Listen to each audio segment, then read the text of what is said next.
Hi, I recently purchased this X-Session Pro MIDI controller for use with Midi2 Lightroom, which is a donationware, freeware program for controlling Lightroom.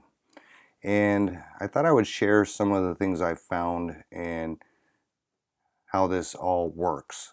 Now, first thing you do is download the Midi2 Lightroom application. It comes with a folder, and you install it on your hard drive, and then you go to Plugin Manager and you add that folder, enable it, and it will become active.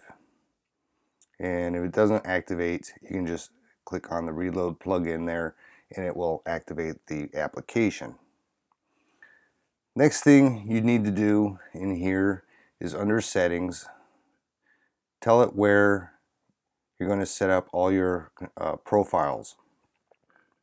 And you can also set it to auto hide, but I think leaving it at 0, at least initially till you get the hang of it, is probably a better option. Now, they recommend that your controller folder, your profile folder, is not inside the Midi2 Lightroom folder. Mine is, but they recommend it's not, so that as you update Midi2 Lightroom, the folder doesn't get lost. It stays external and you just repoint to that same folder over and over. I left it inside. Now, first thing with this MIDI controller, the Evolution X-Session, I chose this because it has 16 potentiometers, the crossfader, and 10 programmable buttons. These gray buttons are all programmable. And I also chose it for its size. It's about 11 inches by 5 inches by 2 inches, so it's relatively small, and it also connects just by USB. I don't need a wall wart to power this thing, as opposed to a lot of Behringer options that are very popular. And because this is not one of the more popular controllers, it was very cheap off of eBay.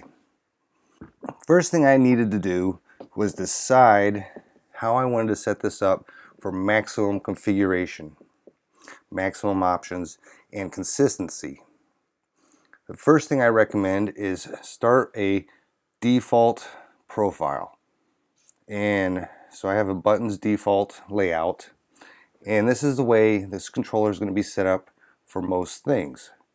Now, in most functions, 0 and 9 are previous and next image, 7 and 8 are previous and next panel on the side here, 6 is zoom, 5 is reject, and 4 is toggles the panel's visibility on and off. 2 and 3 are undo redo, and 1's kind of a floater. In most configurations, this rheostat is set to create a virtual copy, like that. I've just created a virtual copy, and that's what we're on now. And I'll just get rid of that. Go to the previous image, back to where we were. This is set to jump to the detail panel for most configurations, except for when I'm in the default detail panel. It is set to jump back to the basic adjustments. So right here I'm in Hue Saturation Lightness at this moment. If I go to the basic panel, it's going to jump over and change my controls, so I'm not going to do that yet. And the crossfader here is set to copy paste. So when I bump it to the right side, it's going to copy the settings, and then I just bounce it off the left side where it says F17 to paste the settings to following images. Because this previous button, there's no function for that in Midi2 Lightroom. So in order to get consistency across a large shoot, you might want to start with a preset, and you might want to paste your settings through multiple images. And so using the crossfader as the copy paste allows me to do that quickly. All right, let's go ahead and jump in and load the basics control. So it opens the basic panel. As I said here, when the basic adjustment opens, it opens the basic controls. Right, and from here I can go and activate the crop tool, and I can rotate an image. Now you notice I've got the original aspect. The aspect is just always on custom, and it doesn't matter what I do, it does not really listen that well. And I have other controls where I can adjust the left side and adjust the sides individually, but for whatever reason it doesn't seem to work that well. But if I use the actual crop tool, it will respect the locked aspect ratio. We can reset the crop, and we can jump out, re-enable. Now when I set in crop, I've got crop controls loaded, but the basic panel didn't go away.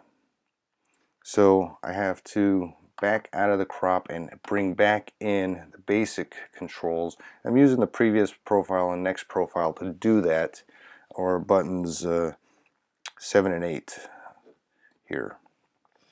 Alright, at any point here we can do our basic adjustments. The first potentiometer here allows me to toggle this to black and white if I want, just by bouncing it off.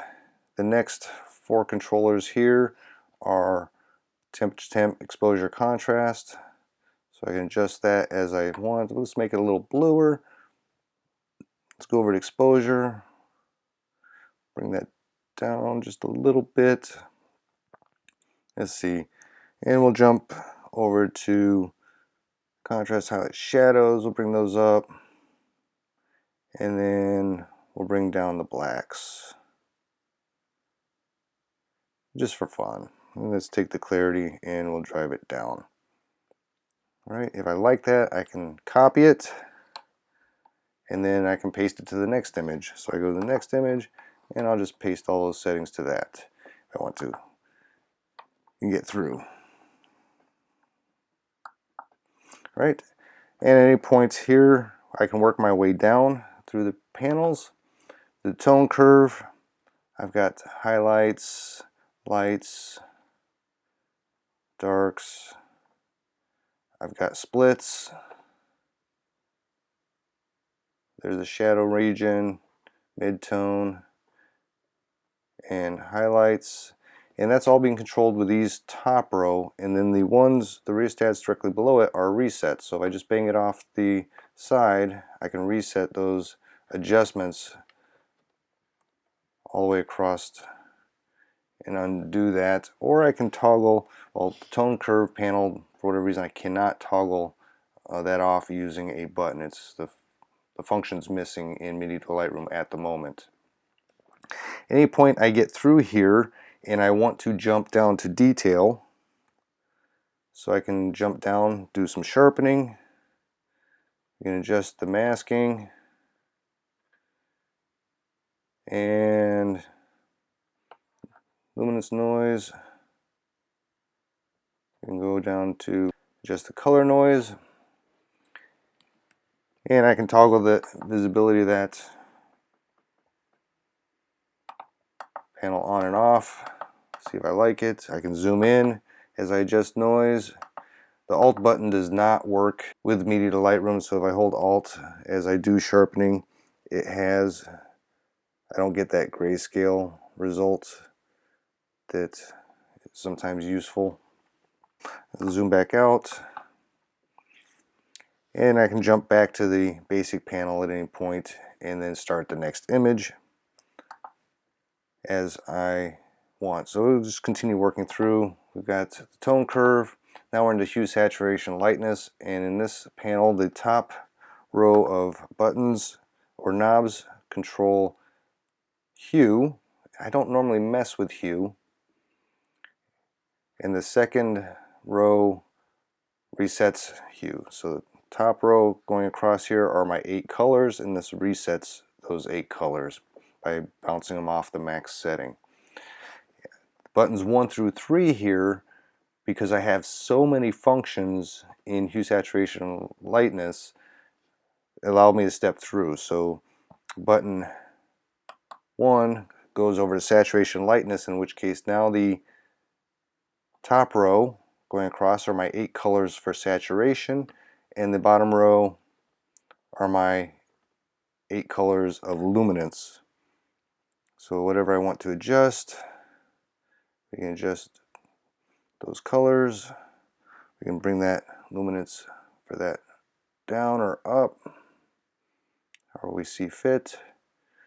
And we can toggle that panel on and off. And we can undo our settings, work our way back through, or we can just leave it disabled. And go to the next panel. Oh, sorry, let me go back to the previous panel. The other button allows me to switch this image to black and white and enable black and white hue luminance adjustments for this image.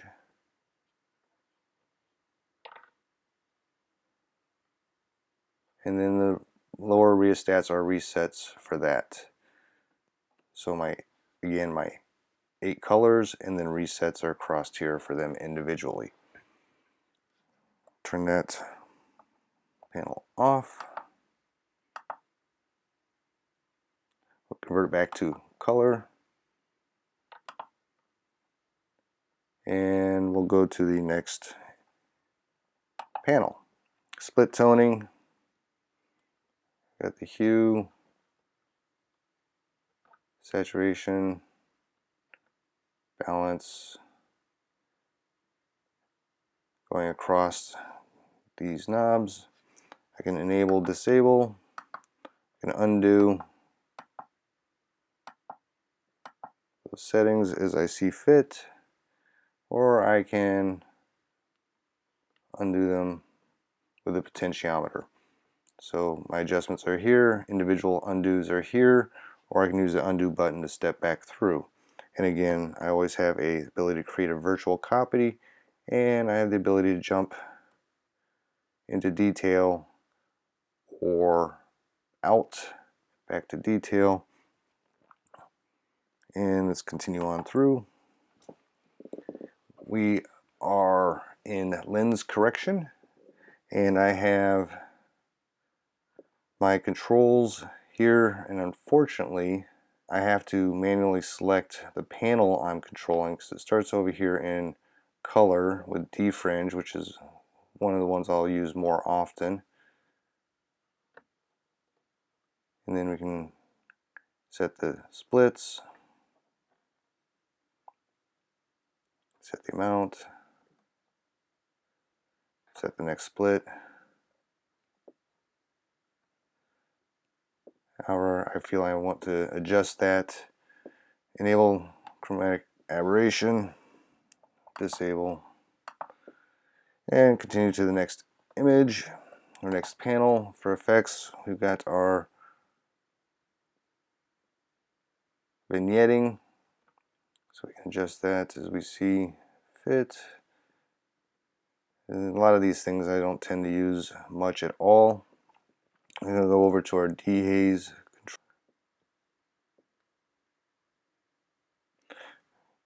Go to the next panel. I have my color camera calibration, and these potentiometers set the profiles. For some reason it's glitching on me right now.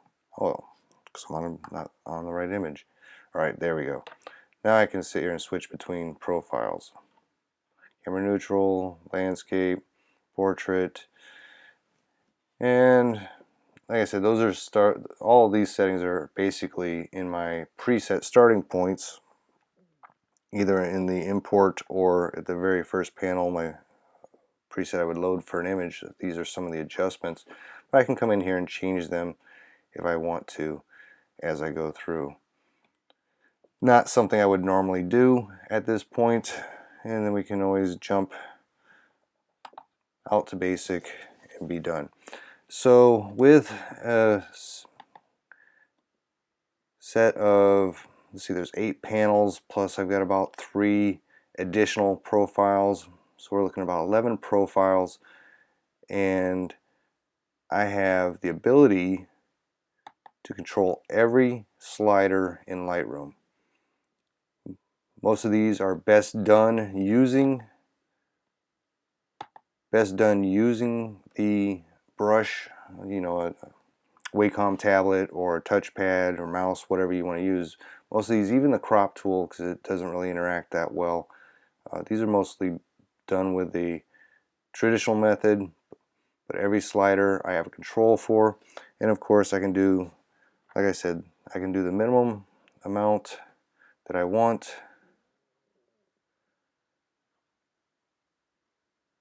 and we can just jump down to detail, do some sharpening. Actually, I think I just inadvertently pasted settings. I did. So undo that and do some sharpening,